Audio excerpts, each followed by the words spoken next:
엄마 가희 어디 갔어요? 저녁 약속 있다고 나갔는데 왜? 하여튼 도움이 안 돼, 도움이. 아무튼 엄마 나 오늘 늦어요. 왜? 여자친구 만나? 여자친구까지는 아니고 오늘부터 1일이 될 수도 있고. 어머머, 진짜야?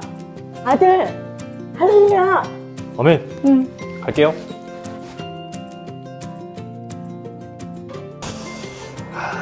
정식. 인사 오빠. 오래 기다리셨죠? 아니야, 나도 방금 왔어. 사실 제가 말씀 안 드린 게 있는데 이따가 한 명 더 올 거거든요. 제 남자친구인데 오빠랑 되게 잘 맞을 것 같아서 소개시켜 주려고 했어요. 남자친구? 남자친구?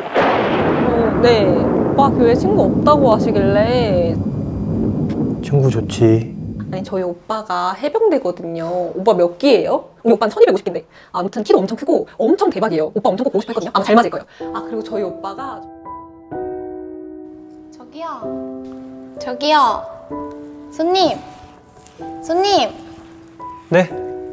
오늘 다정이 쉬는 날이라고요. 주문하실 거예요? 습관이 무섭다. 죄송합니다.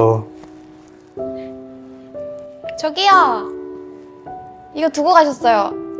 그거 그냥 버려주세요. 그럼 이거 제가 가져도 되죠? 네, 마음대로 하세요. 그러면 제가 오늘 밥 살게요.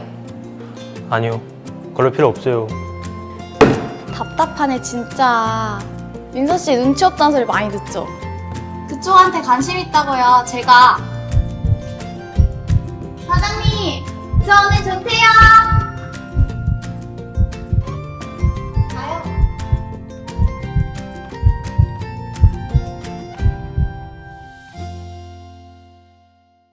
유시화라는 작가를 여러분 아시지 않습니까? 유명한 이 작가인데 제가 이분의 책을 좀 읽어보니까 이분은 거의 뭐 철학가 수준이라고요.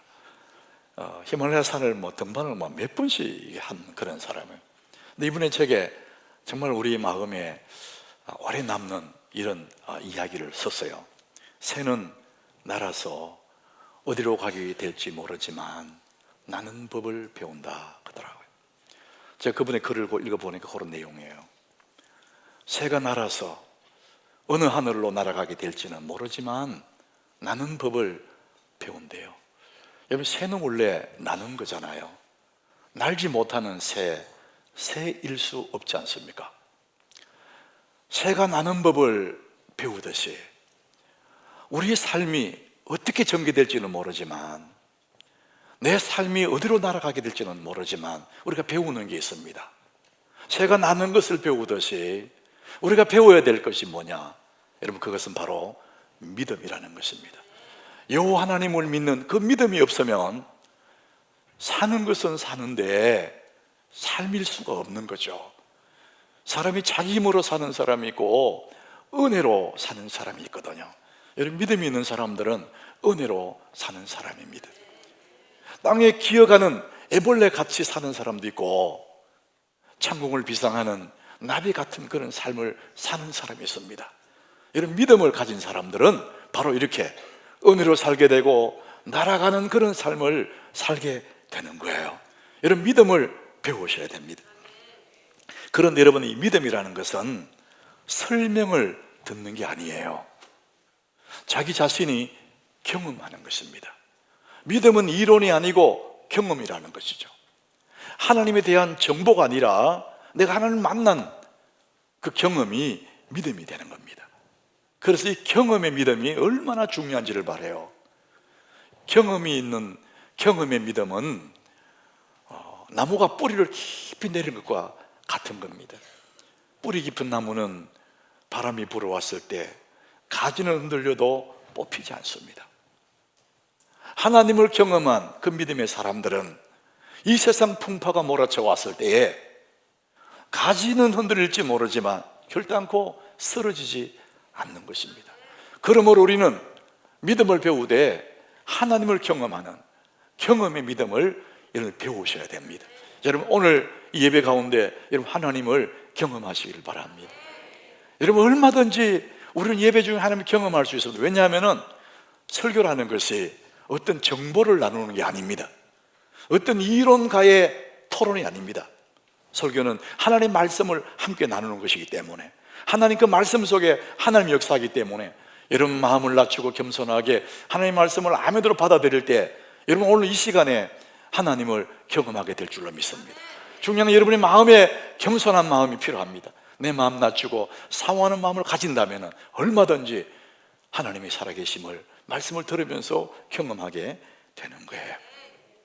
자, 오늘 우리는 하나의 문이 닫히면 새로운 문이 열린다. 자, 이 한 해의 끝자락에서 이 말씀 함께 나누면서 오늘 본문의 이 말씀의 배경입니다. 이 배경을 알아야 이 말씀이 잘 이해가 되는 거예요. 자, 오늘 이 본문의 말씀 배경은 이스라엘인데, 이스라엘, 북쪽 이스라엘, 남쪽 유다, 이렇게 나눠져 있고 우리나라처럼. 그래서 북쪽 이스라엘 아합 왕 때의 이야기예요. 이 아합 왕은 북쪽 이스라엘의 7번째 왕인데 굉장히 악한 왕이었어요.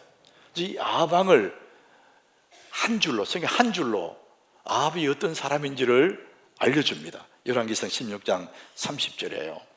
이 사람이 도무지 어떤 사람인지를 알려주는 건데 우리 한번 읽어보겠습니다. 오므리 아들 아합이 그의 이전의 모든 사람보다 여호와 보시기에 더욱 악을 행하여, 여호와의 보시기에 악을 행했다. 하나님의 기준에서 볼 때 굉장히 악한 왕이다. 어느 정도 악하냐? 이전의 모든 사람보다, 자기 앞에 있던 6분의 왕보다도 이 아합은 굉장히 악한 왕이었습니다.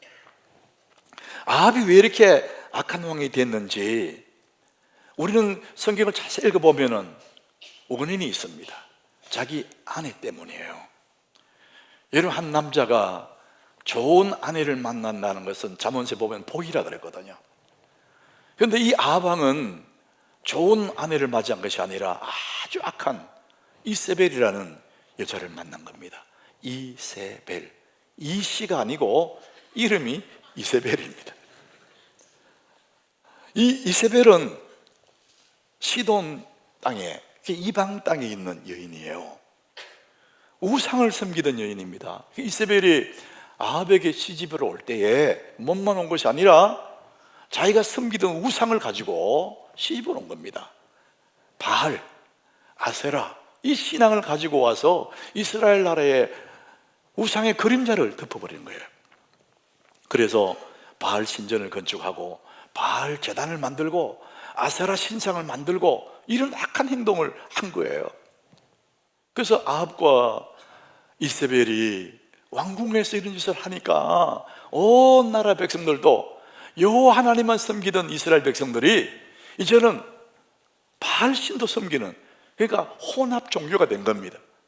이럴 때 어떨 때는 하나님이 했다가 어떨 때는 바알에 찾아갔다가 그 사이에서 머뭇하는 이런 상황이 되어버린 거예요. 하나님이 이것을 보시다가 하나님이 엘리야를 통해서 이 백성들에게 하나님 말씀하세요. 그것이 오늘 본문 1절입니다. 하나님이 엘리야를 통해서 무슨 말씀하셨느냐? 본문이 길지만 같이 한번 읽어보겠습니다.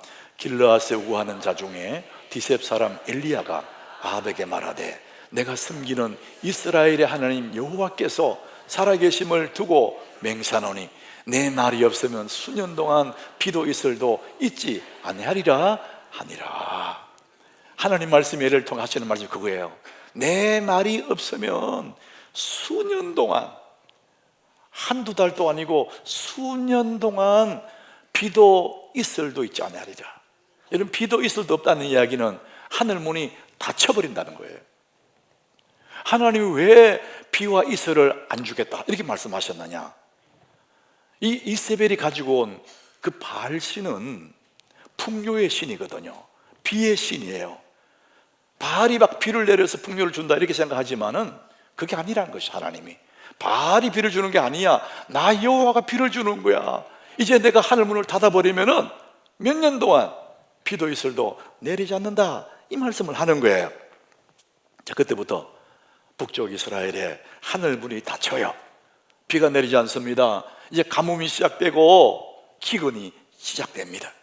그래서 온 나라의 사람들이 가뭄과 기근에 허덕이게 됩니다.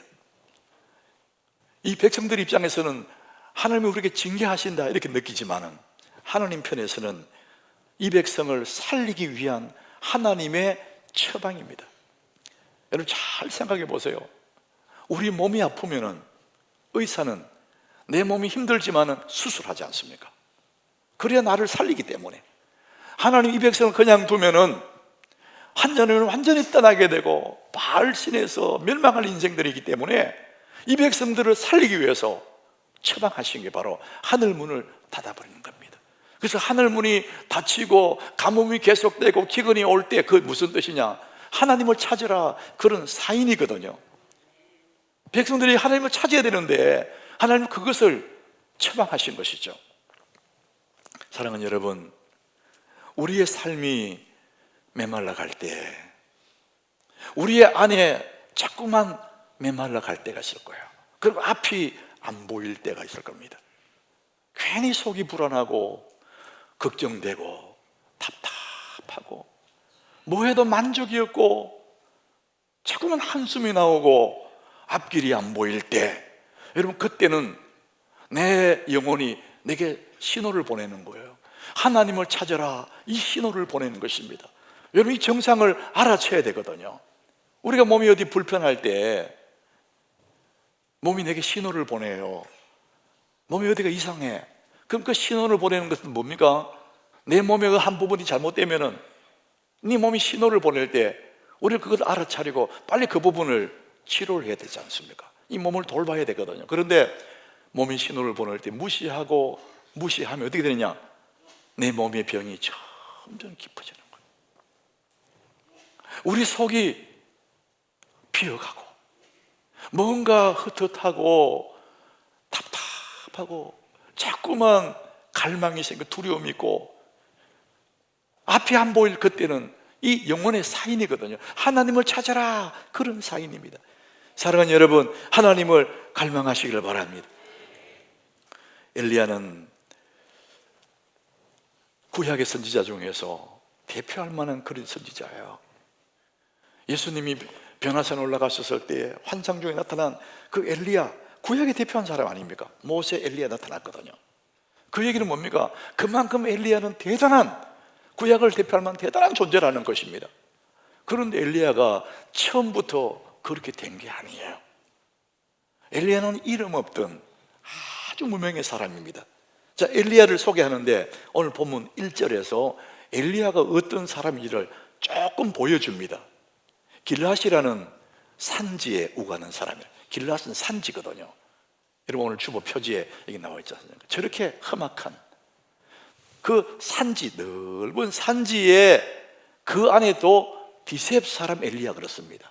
산지 어느 골짜기 조그마한 마을이 하나 있는데 그게 디셉이라. 그래서 디셉 사람 엘리야, 그 말은 산지 안에 어딘지도 모를 조그마한 동네에 태어나 살던 사람 엘리야다 이 말이거든요. 디셉이라는 이 지명 이름은 성경에 딱 한 번 오늘 본문에 나오는 겁니다. 그만큼 사람들이 기억에도 없는 그냥 산지의 어느 조그만 동네 사람 엘리야, 이런 얘기입니다. 그 말은 뭐냐면 엘리야는 이름 없는 사람이라는 겁니다. 자, 그런데 24절에 가보면은, 본문 24절에 가보면은 당신은 하나님의 사람이요, 엘리야가 하나님의 사람으로 등극합니다. 당신은 하나님의 사람이시요, 당신 입에 있는 여호와의 말씀이 진실한 줄 아노라. 너무나 평범한 사람이었는데 하나님의 사람으로 등극을 합니다. 그리고 그 입에 나오는 말은 여호와의 말씀으로 사람들이 받아들이는 겁니다. 어떻게 이렇게 되었을까? 평범한 그 사람이 하나님의 사람이 됐다. 그 사이에 뭐가 있었느냐, 어떤 일이 있었는지 오늘 3절이 그 답을 얘기합니다. 오늘 본문 3절 우리 같이 읽어보겠습니다. 너는 여기 있었다나 동쪽으로 가서 요단 앞 그릿 시내가에 숨고. 그릿 시내가가 답이에요. 엘리야는 대단한 사람으로 등극하기 전에 그릿 시내가에 숨어 있었습니다. 그곳에서 머물면서 하나님의 사람으로 빚어진 거예요. 저는 오늘 여러분에게 드리고 싶은 말씀이 그거예요. 우리는 모두가 답답할 때가 있고 어려울 때가 있고 힘들 때가 있고 앞날이 안 보일 때가 있습니다. 그럴 때 우리는 자꾸 도울 사람을 찾아다니고 더 열심히 하면 될 것 같이 생각하지만은 그럴 때일수록 그것은 바로 하나님 내게 보내는 신호입니다. 그리 시냇가로 가라는 거예요. 엘리야가 머물렀던 그리 시냇가로 가야 내가 그곳에서 하나님을 경험하게 되고 내 비어가는 내 속을 채울 수 있는 그리 시냇가로 가라, 이 사인이거든요. 그래서 저는 여러분에게 말씀드리고 싶어요. 여러분의 그리, 나의 그리, 비하인드 스토리를 가졌는가? 비하인드 스토리, 주님과 나만이 하는 은밀한 이야기. 사람들은 아무도 모르는 1대1 하나님과 나만의 그리 시냇가, 그곳에서 주님께 받은 그 은혜, 이 그리 시냇가 비하인드 스토리가 있느냐, 그 말씀을 드리고 싶은 거예요. 이 그릿이라는 이 단어의 뜻이 잘라내다, 자르다, 이런 뜻이 있답니다. 그래서 엘리야 같은 그리 시냇가는 잘라낸 자리, 끊어진 자리, 단절의 장소, 이런 의미가 있습니다. 많은 사람들과 단절되어 있는 그런 장소가 그리 시냇가입니다. 그곳에서 하나님과 1대1로 나만의 스토리가, 주님과 나만의 은밀한 비하인드 스토리가 만들어지는 겁니다. 그것 때문에 엘리야가 하나님의 사람으로 등극을 하는 겁니다. 이 그리 시냇가가 없으면 엘리야는 있을 수가 없는 것이죠. 여러분, 우리 현대인들의 특징이 바쁘다는 겁니다. 얼마나 바쁜지. 요즘은 초등학교도 너무 바쁘다더라고요. 제가 가끔 이렇게 차를 몰고 서울에 가보면 아침에 출근 시간 그때 서울에 가보면 얼마나 도로에 복잡한지 몰라요. 차들이 막 그렇게 많이 나와요. 다 출근하느라고 바쁘겠죠, 출근 시간이니까. 근데 제가 차를 이렇게 좀 앞차하고 좀 간격을 여유 있게 좀 벌려서 안전하게 가려고 벌려주면 바로 끼어듭니다. 나는 안전하게 가고 싶은데 계속 끼어들어요. 그래서 내가 가까이 가지 않으면 계속 끼어드니까 저도 그렇게 되더라고요. 신호가 걸리잖아요, 빨간 신호에. 그럼 파란 신호 딱 바뀌자마자 바로 출발해야지. 그렇지 않으면 뒤에서 난리 납니다. 팡팡 나빠버려요. 사람들이요, 초급증에 걸렸어요. 너무 치열하게 사는 거예요. 그러니까 초급증에 걸린 사람 중 사는 거예요. 여러분, 현대인들의 특징이 바로 초급해요. 그렇게 바빠요. 여러분, 바쁘다고 열심히 사는 게 아니에요. 여러분, 바쁜 것과 열심은 다른 거거든요. 시간이 많이 남아도 버릇이 돼가지고 너무 차를 과하게 몰고 끼어들고 빵빵하고. 우리 예수님은 우리에게 삶의 모델인데 그렇게 바쁘셨던 분이지만 아주 여유롭게 느긋할 정도로 그렇게 사셨어요. 그러면서도 하실 일 다 하셨어요. 여러분, 복음서에 보면 예수님은 얼마나 바쁘신지 식사할 겨를도 없었대요. 이 음식 잡수실 시간도 없었대요. 사람들이 몰려오니까, 몇 사람이 찾아온 것이 아니고 무리로 찾아오니까 그 사람들을 다 돌봐야 되고 병 고치고 하나님 말씀 전하고 너무 바쁘신 거예요. 그런 가운데서도 예수님은 꼭 하시는 일이 있었습니다. 누가복음 5장 16절에 보면 예수님은 그 많은 사람이 몰려오고 너무나 바쁘지만은 주님 반드시 하시는 일이 이겁니다. 우리 같이 봅니다. 예수는 물러가사 한적한 곳에서 기도하시니라.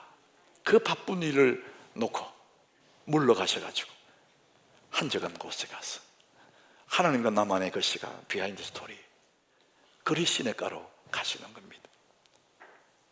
우리 예수님은 하나님이시기 때문에 이런 거 없어도 돼요. 근데 왜 이런 거 하셨습니까? 우리에게 본을 보이기 위해서 아무도 없는 한적한 곳에 가서 여호와 하나님과 나만의 이야기를 만드는 겁니다. 이걸 가지고, 이 받은 힘을 가지고 현장에 와 사역을 하는 겁니다. 우리 예수님은 늘 자주 물러가셔서 한적한 곳에서 기도하신 예수님입니다. 여러분, 게으른 것과 여유로운 것은 달라요. 게으른 것과 느긋한 것도 다른 겁니다. 여러분, 바쁘다고 열심히 사는 것도 아닙니다. 우리는 언제나 예수님 본을 보일 것처럼 내 삶의 분주함 속에서 벗어나서 한적한 곳에 가서 하나님과 나만의 아름다운 믿음의 스토리, 사랑의 이야기, 주님과 함께하는 은밀한 나만의 비하인드 스토리가 만들어줘야 우리 삶이 싱싱하게 살아갈 수가 있는 거예요. 엘리야는 지금 그 그리시네가로 간 겁니다. 오늘 6절 한번 보십시오. 그곳에서 하나님의 은혜를 경험해요. 정말 온몸으로 하나님의 은혜를 경험하는데, 우리 같이 읽어보겠습니다. 까마귀들이 아침에도 떡과 고기를, 저녁에도 떡과 고기를 가져왔고 그가 시내 물을 마셨다, 이렇게 나옵니다. 하나님이 까마귀를 시켜가지고 아침에도 떡을, 저녁에도 고기를, 떡과 고기를 계속 갖다 먹이시는 거예요. 그리고 시내 물을 마시게 하시고, 엘리야가 경험했던 하나님은 너무나 다정한 아빠, 너무 섬세하신 아빠. 너 이거 먹어야 돼, 이거 먹어, 물 먹어. 이 하나님을 엘리야는 그리시네가에서 경험한 것이죠. 그래서 하나님을 이론으로 한 것이 아니라 실제 경험으로 하나님을 경험한 이 믿음을 가지고 있는 것입니다. 여기 보니까 아침에도 떡과 고기를 가져왔습니다. 저녁에도 떡과 고기를 가져왔습니다. 몇 끼 먹었어요? 2끼 먹었어요. 점심은 없어. 여러분, 사람의 삶의 가장 중요한 부분이 뭐냐? 먹고 사는 문제야. 평생 먹고 사는 문제에 올인합니다, 우리가. 지금 하나님 보여주신 메시지가 뭐냐면은, 너 인생에 먹고 사는 문제가 중요하지만은 거기서 인생을 걸 만한 거 아니야. 사람이 떡으로만 사는 게 아니라는 거, 하나님의 은혜로 살아야 된다는 것을 엘리야를 통해서 보여주는 거예요. 이 떡과 이 고기가 중요한 것이 아니라 이것을 주시는 하나님이 훨씬 더 중요하다는 것입니다. 여러분, 우리 입에 들어가는 음식만 조절해도 내 몸에 획기적인 변화가 일어납니다. 우리는 하루에 3끼만 먹는 게 아니야. 아침 먹고 점심 먹고 저녁 먹고 중간에 중차 먹고 중차 먹고 간식 먹고 야식 먹고 다 먹어. 그래도 더 먹으려고 그래. 어디 맛집 없나? 어디 맛집 찾고 가기만 가는 맛. 텔레비만 틀면은 먹는 거 나오고 먹는 거. 아이고, 얼마나 먹는 게 많이 나온지 몰라. 그러니까 이 시대가 그래요. 엘리야는 지금 아침 한 끼, 저녁 한 끼. 그게 무슨 얘기죠? 먹는 것이 그렇게 중요하지 않다는 거예요. 하나님 은혜가 중요한 줄 믿으시길 바랍니다. 그래서 이런 금식한다는 것은 먹고 사는 문제, 그 욕망에서 끌어내버리는 겁니다. 인간의 가장 기본적인 욕망이 먹는 거잖아요. 그것이 중요하지 않은 게 아니지만 내 삶의 가장 우선순위는 아니라는 것입니다. 내 삶의 가장 중요한 것은 하나님 은혜를 갈망하는 것이지 이 음식이 아니라는 거예요. 그래서 금식한다는 것은 내 욕망을, 기본 육체적 욕망을 끌어내버리는, 여기에서 엄청난 은혜를 경험할 수가 있는 것이죠. 사람은 먹는 것이 중요한 것이 아니고 하나님의 은혜가 중요한 줄 믿으시길 바랍니다. 시편 42장 1절에 정말 복 있는 사람을 설명합니다. 진짜 복 있는 사람은 어떤 사람인지 우리 같이 읽어보겠습니다. 하나님이여, 사슴이 시냇물을 찾기에 갈급함 같이 내 영혼이 주를 찾기에 갈급하나이다. 내 영혼이 주를 찾기에 갈급하다. 음식을 향해 배고픈 거, 이게 너무나 좋지만은, 그래야 건강이 유지되지만은, 그보다 더 큰 복이 뭐냐? 주님을 찾기에 너무 갈급한 거, 주님을 찾기에 막 목이 마르고 주님을 향해 갈망이 일어나는 거예요. 여러분, 세상에 가장 큰 복이 있다면 하나님을 갈망하는 사람인 줄 믿으시길 바랍니다. 저는 이 갈망이 없어질까봐, 이 하나님의 잘 목마름이 없어질까봐 그게 너무 무서워요. 하나님 없이도 잘 산다, 세상에 그 맛있고 재밌고, 여러분, 거기서 서서히 인생은 무너지는 것입니다. 여러분, 하나님을 갈망하시길 바랍니다. 내 영혼이 주를 찾기에 갈급하다, 그 복을 누리시기를 축복합니다. 그래서 우리는 그리시네가에 가야 되는 거예요.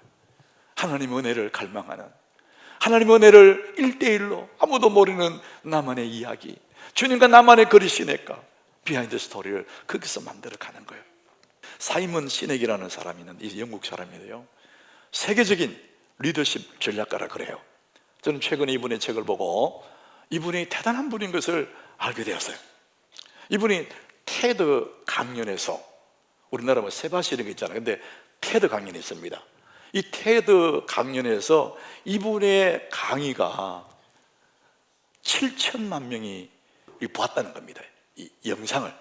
그리고 이 사람이 쓴 책이 있습니다. Start with why. Start with why라는. 그러니까 왜로 출발하라 이런 의미잖아요. 이거 한국 책으로 번역할 때도 그냥 Start with why 이렇게 번역했더라고요. 이 책은 전 세계 55개국에서 번역 출판을 했는데 400만 부 이상이 발견되는 거예요. 세상에 이런 책이 어디 있습니까? 우리 젊은 사회생활 하는 분들은 꼭 이 책을 한번 읽어보시기 바랍니다. 이 사이먼 시넥이라는 사람이 무엇을 얘기하고 있는지. 이분의 책에서 그 유명한 두 벌목꾼 얘기를 합니다. 나무 베는 사람들 있잖아요. 우리 다 알고 있는 건데 두 벌목꾼 얘기를 해요. 두 사람이 같은 시간에 산에 들어와서 하루 종일 나무를 베입니다. 그리고 해가 지면 같이 산을 내려가요. 아침에 올라와서 저녁에 내려까지 계속 나무를 베는 벌목꾼 얘기입니다. 그런데 그 중에 한 벌목꾼은 중간쯤 되면은 없어지는 겁니다. 1시간 정도 없어져요. 그럼 다시 나타나 또 나무를 베기 시작하고 그 저녁에 내려갈 때 같이 내려가요. 근데 곁에 있던 벌목꾼이 가만히 보니까 이 사람은 아침에 와서 저녁에 내려가면 똑같은데 중간에 1시간 빠졌는데도 불구하고 언제나 자기보다 나무를 많이 베요. 그게 너무 궁금했어요. 하루 이틀 따라 계속 그러니까 난 지금 물어봤습니다.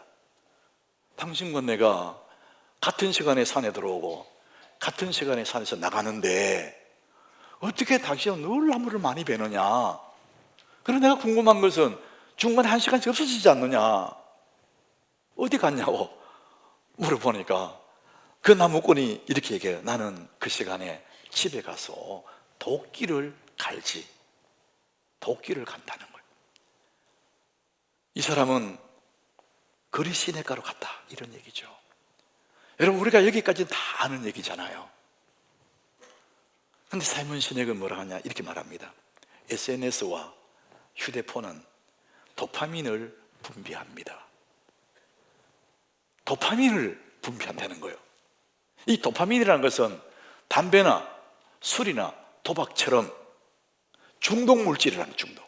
내 몸에 화학 물질로 나온다는 거예요. 청소년기는 스트레스가 극심한 시기인데 손 안에 핸드폰, 도파민 기계를 쥐고 있기 때문에 중독되는 것은 너무나 당연하다 이렇게 말을 해요. 이분이 결론적으로 이렇게 갑니다. 이메일을 끄고 휴대폰을 끄고 직장과 연결을 끊고 도끼를 갈아야 합니다. 제가 한 번 더 연구를 읽어보겠습니다. 이메일을 끄고 휴대폰을 끄고 직장과 연결을 끊고 도끼를 갈아야 합니다. 거리 시내가로 가라는 거예요. 저는 1년에 한 달씩 교회를 떠납니다. 목회 연구기간으로 삼아서 한 달을 사역에서 벗어납니다. 그게 제게는 도끼를 가는 시간입니다. 나의 거리 시내가를 찾아가는 시간입니다. 하나님은 나만의 비하인드 스토리를 만들어서 다시 돌아왔을 때에 그 에너지 가지고 또 이 목회 사역을 하는 거죠. 사랑하는 여러분, 우리의 삶이 아무리 바빠도 우리의 삶의 도끼를 갈 거리 시내가가 필요한 것입니다. 바쁘다고 계속 그 일하면 무디어지는 것입니다. 엘리야는 거리 시내가에서 하나님을 경험한 것. 그래서 무명의 그 사람이 이리야 하나님의 사람으로 등극을 하는 겁니다. 거리 시내가가 필요한 것이죠. 마르지 않는 샘, 다함이 없는 주님의 곡간을 경험하셔야 됩니다. 오늘 보면 7절에 보니까 이제 그 샘이 말라요. 땅에 비가 내리지 아니하므로 가뭄이 계속되니까 그 거리 시내가에 샘이 시내가 말라버리는 겁니다. 여기서 끝나는 것이 아니라 하나님은 이 시내가 마르니까 다음에 장소를 예배해놨는데 사라밧 땅에, 시돈 땅에 사라밧 집으로 보냅니다. 여러분 한번 16절을 우리가 같이 한번 보겠습니다. 16절 우리 같이 읽습니다. 여호와께서 엘리야를 통하여 하신 말씀같이 통에 가루가 떨어지지 아니하고 병에 기름이 없어지지 아니하니라. 마르지 않는, 탐이 없는 샘을 준비해 놓은 거죠. 끊어지지 않는. 눈앞에 있는 시내는 말라서 먹을 게 없어졌어요. 근데 여기서 끝나는 것이 아니라 새로운 문을 하나 열어놓으셨는데, 가루가 떨어지지 아니하고 기름이 없어지지 아니하는, 마르지 않는 하나님의 곡간을 주님이 준비해 놓으셨습니다. 사랑하는 여러분, 이 하나님을 믿으시길 바랍니다. 내 시내가 마르면은 끝난 게 아닙니다. 하나의 문이 닫히면은 새로운 문을 하나님이 여시는 것입니다. 여러분, 이것을 믿으셔야 됩니다. 하나님 우리를 그렇게 언제나 이끄시는 분이십니다. 코르덴 붐이라는 여러분 유명한 분 있지 않습니까? 주는 나의 피난처 책을 쓴 사람. 이 코르덴 붐은 네덜란드 출신이에요. 아주 신실한 크리스찬 가정에서 태어났답니다. 그 당시에 2차 대전이 벌어졌는데 독일군들이 유대인들을 학살하니까 유대인들이 도망가 다니지 않습니까? 믿음에 신실한 이 코르덴 붐 가족이 도망가는 유대인들을 자기 집에 몰래 늘 숨겨뒀대요. 6명씩 7명씩 항상 숨겨뒀답니다. 그것이 나중에 발각이 돼가지고 온 가족이 감옥에 수감이 돼요. 이 코르덴 붐 이 소녀는 자기 언니와 함께 같이 여자 감옥에 들어가게 됐습니다. 그래서 언니는 그 당시에 폐결핵을 앓고 있었는데, 여러분 결핵 하는 사람 잘 먹어야 되잖아요. 근데 감옥에 들어가면 잘 먹을 수 없잖아요. 그래서 언니를 위해서 이 코리는 영양제를 병에다가 이렇게 숨겨서 갖고 들어갔답니다. 오일로 된 영양제를 빵에 찍어서 언니에게 먹였대요. 언니는 그걸 가지고 근근히 버티면서 감옥 생활을 하는데, 언니가 찍어 먹는 그 영양제, 비타민 영양제를 사람들이 보고는 그걸 좀 달라고 그러는 거예요. 먹고 싶어서 자꾸 달라 그러니까. 언니 병 때문에 먹고 있는데 사람 달라고 하면 어떡해요? 근데 언니 이거 어떻게? 언니는 더 믿음이 좋은 사람이랍니다.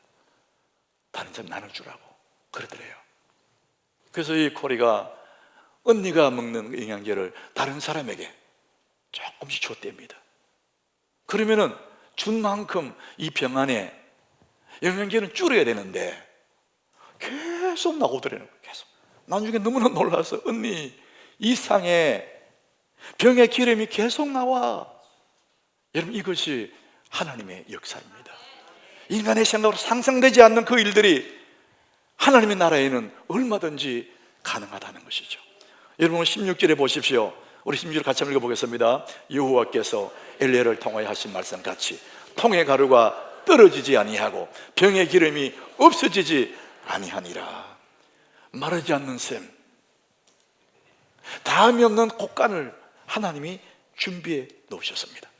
내 앞에 시냇물이 말랐다고 끝이 아닙니다.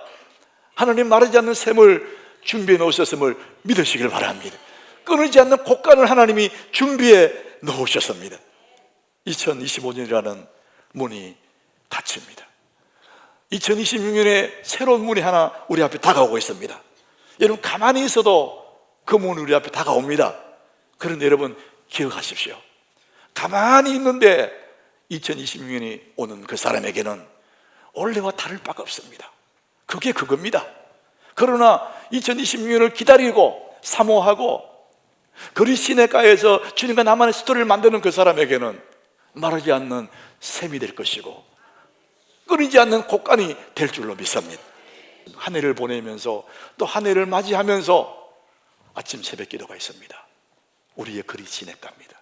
이곳에 올라와서 한 해의 문을 닫으면서 또 한 해의 새로운 문을 바라보면서 나만의 그리 시냇가를 만들어 가게 될 때, 여러분들은 엘리야가 경험했던 따뜻한 하나님의 그 사랑, 하나님의 그 은혜를 온몸으로 경험하게 될 줄로 믿습니다. 하나님의 그 따뜻한 그 마음을, 그 사랑을 우리는 그리 시냇가에서 경험하게 될 것이고, 그렇게 주 앞에 1대1로 나만의 아름다운 스토리를 만들어 갈 때 하나님은 우리 앞에 새로운 문을 여시는데 2026년의 그 문 안에는 마르지 않는 샘이 있고 끊이지 않는 곡간이 다가올 줄로 믿습니다. 이 하나님을 신뢰하시기를 축복합니다. 하나님은 오늘도 우리에게 그것을 공급해 주기를 원하십니다. 나만의 비하인드 스토리. 하나의 문이 닫히면 새로운 문이 열리는 것입니다. 사모하는 자에게, 구하는 자에게 새로운 그 문은 마르지 않는 샘이 되고 다함이 없는 곡간이 될 줄로 믿습니다. 저는 우리 모든 하나님교회 성도들에게 2026년은 바로 그런 해가 되기를 예수 이름으로 축복합니다.